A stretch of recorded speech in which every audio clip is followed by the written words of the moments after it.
इस सेशन में हम जानकारी लेंगे किस प्रकार हम कोरल ड्रॉ को ओपन कर सकते हैं और उसके इंटरफेस के कौन कौन से भाग हैं।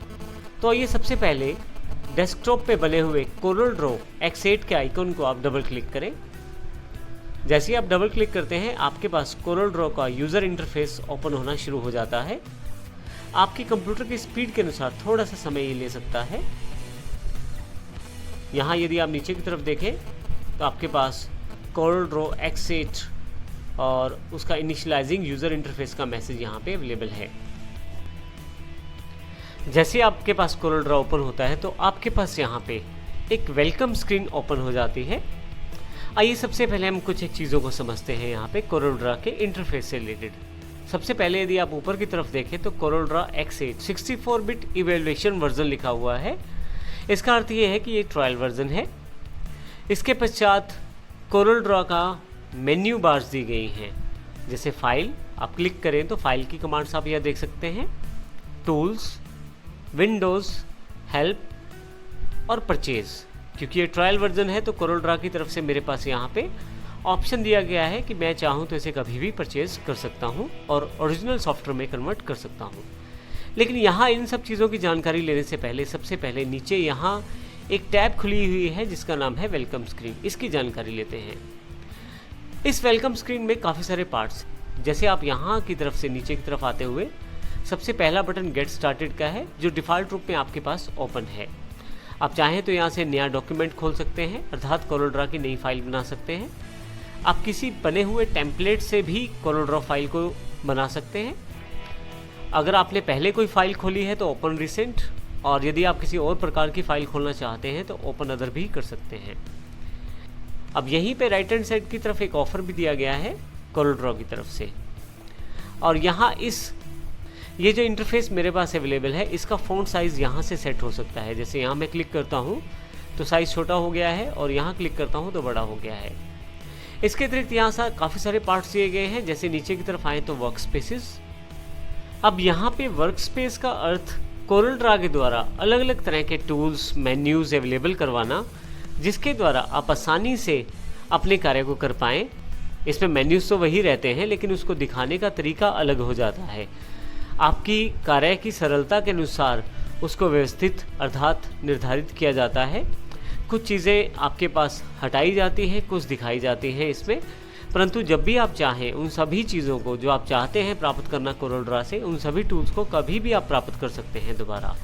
परंतु यहाँ पे वर्क स्पेस का अर्थ केवल इतना है कि अलग वर्क स्पेस अलग तरह के यूज़र को समर्पित है, अलग तरह के यूज़र को मदद करता है कार्य करने में। जैसे लाइट वर्क स्पेस है जो फ्रेशर को प्रयोग करने में मदद करता है, वहीं पे X6 इंस्पायर्ड जो है वो एक्सपीरियंस्ड यूज़र को कार्य करने में मदद करता है। इस प्रकार से अलग अलग तरह के वर्क स्पेसिस आपको अलग अलग प्रकार के एनवायरनमेंट में कार्य करने में मदद करते हैं आपकी स्किल्स के अनुसार।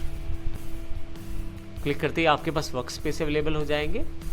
कोरल ड्रॉ में डिफ़ॉल्ट रूप में आपके पास यहाँ पे वर्क स्पेसिस की पूरी लिस्ट दी गई है, जिसमें पहला वर्क स्पेस लाइट है, X6 इंस्पायर्ड वर्क स्पेस है, default, speciality, illustration, page layout और एडोब इलस्ट्रेटर के नाम से यहाँ पे काफ़ी सारे वर्क स्पेसिस दिए गए हैं। आप इन वर्क स्पेसिस का प्रयोग कर सकते हैं टूल्स की सेटिंग्स के लिए, एनवायरनमेंट की सेटिंग्स के लिए। जब आप कोरल ड्रॉ को खोलते हैं तो डिफ़ॉल्ट रूप में आपके पास डिफ़ॉल्ट इंटरफेस अवेलेबल रहता है। किसी भी चीज़ की अधिक डिस्क्रिप्शन यहाँ पे पूरी तरह से कोरल ड्रॉ में जानकारी दी जाती है। जब मैं लाइट पे क्लिक करता हूँ तो यहाँ नीचे की तरफ the light work space is ideal for new users who are getting started.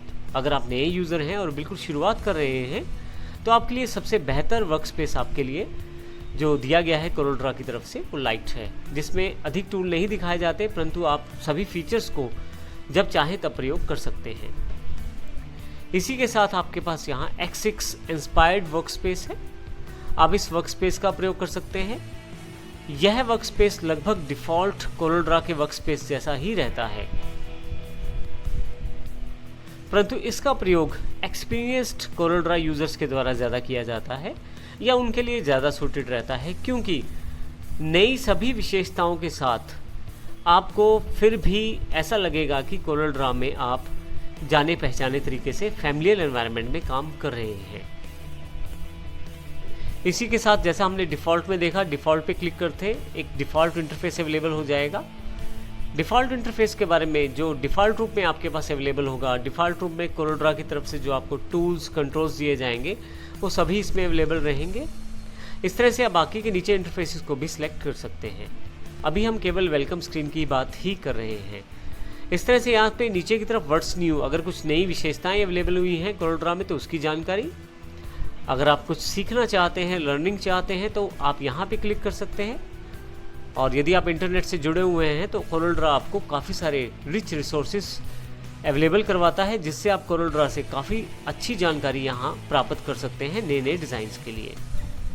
इसी तरह से इंस्पिरेशन अगर आप लेना चाहते हैं पहले से बनी हुई ड्राइंग से तो वो भी ऑप्शन अवेलेबल है। यदि आप प्रोडक्ट की डिटेल्स लेना चाहते हैं, जैसे मैं जानना चाहता हूँ मेरा जो प्रोडक्ट है वो किस प्रकार का है, तो ये ट्रायल बेस्ड प्रोडक्ट है, 60 डेज रिमेनिंग दिखाया गया है, अर्थात मैंने यहाँ पे इसे प्रयोग करना शुरू किया है। और इसी के साथ अगर आप अधिक और जानकारी चाहते हैं तो गेट मोर भी कर सकते हैं। गेट मोर में क्रिएटिव टूल्स कोरल की तरफ से दिए जाते हैं। ये वेलकम स्क्रीन डिफ़ॉल्ट रूप में आपके पास अवेलेबल रहती है, और अगर मैं इसको हटाना चाहता हूँ तो मैं यहाँ पे इस कॉर्नर पे दिए गए क्लोज बटन से क्लोज़ कर सकता हूँ। जैसे ही क्लोज़ करता हूँ मेरे पास वेलकम स्क्रीन बंद हो जाती है।